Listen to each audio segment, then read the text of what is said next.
Այս չորեքշաբթի հունվարի 28-ին Հայաստանի Հանրապետության բանակի կազմավորման 34-րդ տարեդարձի օրը հատուկ հյուր մեր եթերում ռազմական փորձագետ Վան Համբարձումյանի հետ ներկայացնելու են 2018 թվականի քարորիա եւ 2020 թվականի 44-օրյա պատերազմներից բացառիկ մանրամասներ։ Մեր մամուլը, մեր քաղաքական միտքը, մեր այդ գեներալներին, այդ բուղաներին, որ կարդում էին,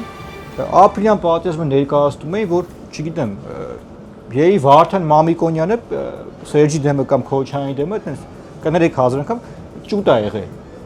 Այդ ավարայր բան չի, այսինքն սրանք նենց էին ներկայացնում, որ մենք հաղթել ենք, ջախջախել ենք, անենց հակահարված ենք տվել, որ Ադրբեջանը մի 50 տարի ուշքի չի գա։ Հայ ժողովուրդը պետք է ստանա սպառիչ պատասխանները, թե ինչպես են տարիներ շարունակ զինվել հայկական եւ ադրբեջանական բանակները։ Այդ 13 թվից էս կողմ, այդ թվին ես ասում եմ, հայկական կողմը պատրաստ չի գիշերային մարդ վարելու։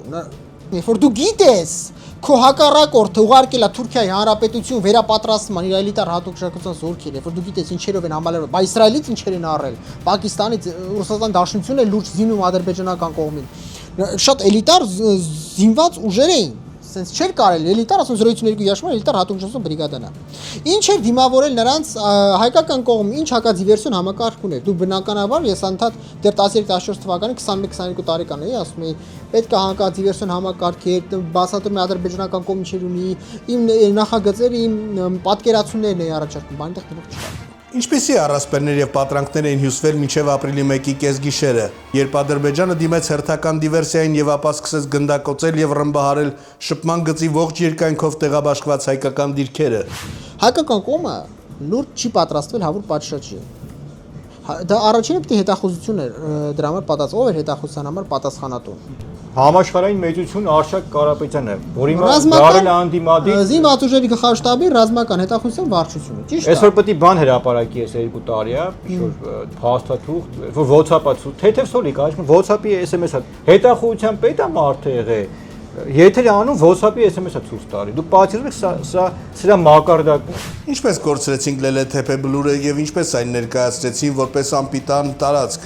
Ադրբեջանցիները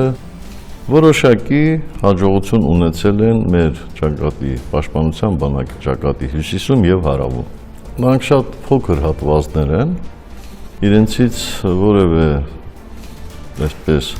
նշանակություն չունեն, ստրատեգիական որևէ նշանակություն չունեն եւ շատ հնարավոր էր, որ պաշտպանության բանակի մարտիկները յետ գրավեին նաեւ այդ դիրքերը, բայց լրացուցիչ կորուստներից խուսափելու համար նրանք այդ քայլին չգնացին։ Ենթադրենք 800 հեկտար ա եղել, Սերժի ասա, ճիշտ է, բայց սարային պայմաններում 800 հեկտար դա մանավանդ դատավճիռ լուրջ բան է, այնքան է սարու բլուր է մտնում այդ 800 հեկտարի մեջ, դա էլ մի կողմ։ Ռազմավարական նշանակության բարձունքները լինում են 3 տիպի՝ մարտավարական, օպերատիվ եւ ռազմավարական նշանակության։ Լելեթեփեն այնքան բարձր է, որ Լելեթեփեի նշանակությունը ռազմավարական է։ Լելեթեփեին, երբ որ դու վերցնում ես, պատկերացրեք, այսպես բարձրացումը գրավին այսպես կներեք, հա, 44 օրը պատժանեք պատերազմից այդ Լելեթեփեի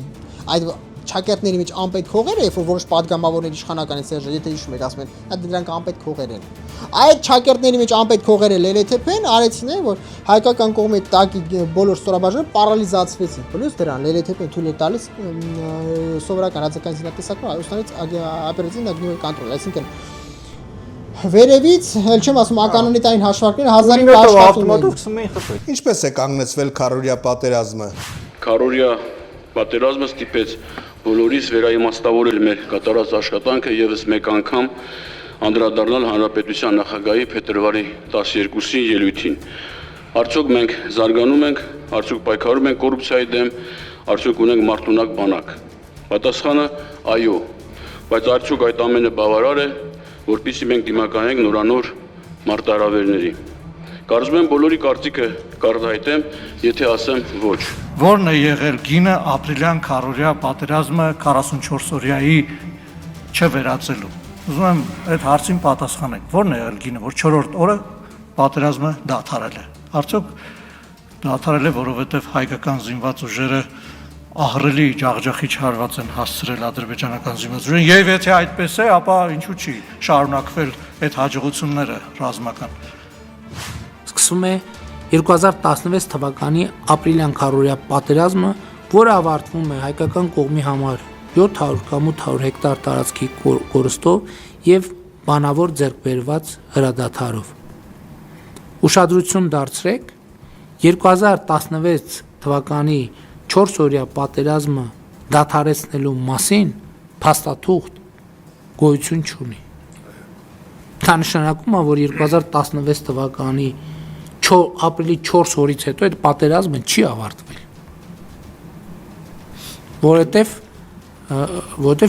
պատերազմը չի ավարտվել։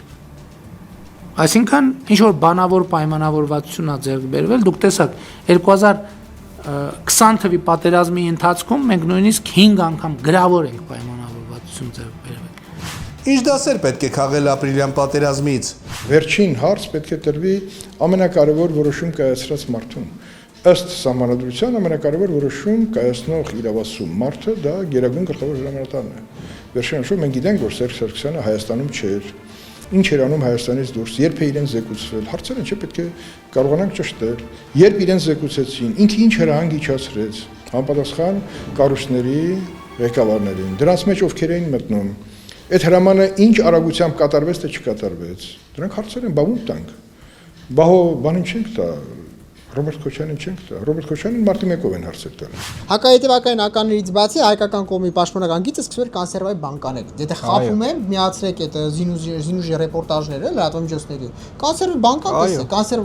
այսինքն այս մարդիկ մտածում էին, որ դե էլիտար հատուկ շնկծու զորքերին Բանը, քյալա, գալու է բանի, կոնսերվի բանկին խացող խփի բանը, կոնսերվի բանը, երևի գիտեն ջեպկիր են բռնում, էլի կոնսերվի բանկեն, այտենց բանը ես ամենայն անգամ մեր գյուղերում չեմ տեսել, որ այն կուկուրու բանը վերջ իրանց բերքը բանը որ ուզում են պահեն, չէ՞, այդպես կոնսերվի բանկան այս դա նույնիսկ այնտեղ չեմ տեսել։ Ինչ փողերով են գեներալները շքեղ առանձնատների սեփականատերեր դարձել։ Փոքրիկ դրվագ եմ ուզում սրա հետ կապված պատմել իմ ծառայությունից։ Երևի շատերը արդեն լեգենդ է դառել, երևի շատերը լսած կլինեն, երբ որ զինվորին ծառայությունից արձակուրդ էին տրամադրում միայն նրա համար, որ իր խնամած մեքենան առաջին իսկ հարվածից միանում էր, այսինքն շարժիչը գործարկվում էր։ Պատկերացնում եք, այսինքն դա համարվում էր այնպիսի աշխարհացունց հաջողություն, որ այդ մարդուն 10 օրով օդպուսկ էին տալիս, գնում էր տուն։ Ասենք դա է բանը։ Շատ ծիծաղել է 21-րդ դարում։ Այն Բաղմայան հայկած կար այն տավարը։ Հիշում եք դրան։ Այդ դրան նայում ես արդեն 2 բառ խոսում ես հերիք է։ Զինվորից զանգում տնօրին ասում էր ջպիս համար 4 հատ զիմնի պագրիշկա ուղարկեք, որ օդպուսկ տամ։ Այդ կինը պատմում ասում ամեն ամիս $100, դեպք $100 եւ մի $200 մեծ գումար էր, հա։ Ասում տանում էի զորամասի բանին տալի հրամանատարին, որ մտողուն լավն է։ Այդ իմ բարեկամուին է պատմել։ Այդ ես իմ բարեկամուին, այդ ժամանակ կստացի Քոչարյանն էր նախագահը։ Հա, հերոսը։ Այդ իմ բարեկամուին է պատմել։ Այդ է վիճակները։ Իմ մոտ երբեք այն տպավորություն չի եղել Նիկոլ $5 միլիարդ է դու Նիկոլ ծախել։ Ես չեմ մտածել, որ հես հերո եղել այդ մտքից, որ Նիկոլը դավաճան է եղել։ Իրանք հերոս են, այս մի կողմը դավաճան։ Նիկոլը մարդ է եղել, որը ոչ մի բանից գլուխ չի հանել, որ զինված ուժի սխալ պատկերացում ունեցել, դեպի իր գեներալիտետը դրել է ասել պարոն վարչապետ։ Բայց մարդը ինչքան գումար պետք է ավել փոխանցել։ Ես լսել եմ այդ ռազմական հետախուզության մասին։ Այս եւ այլ կարևոր հարցերի շուրջ ծավալուն եթերը դիտեք այսօր, հունվարի 28-ին, ժամը ուղիղ 22:45-ին։ Բաժանորդագրվեք մեր YouTube-յան ալիքին, որ նոր տեսանյութերի ծանոթությունները ստանաք առաջինը։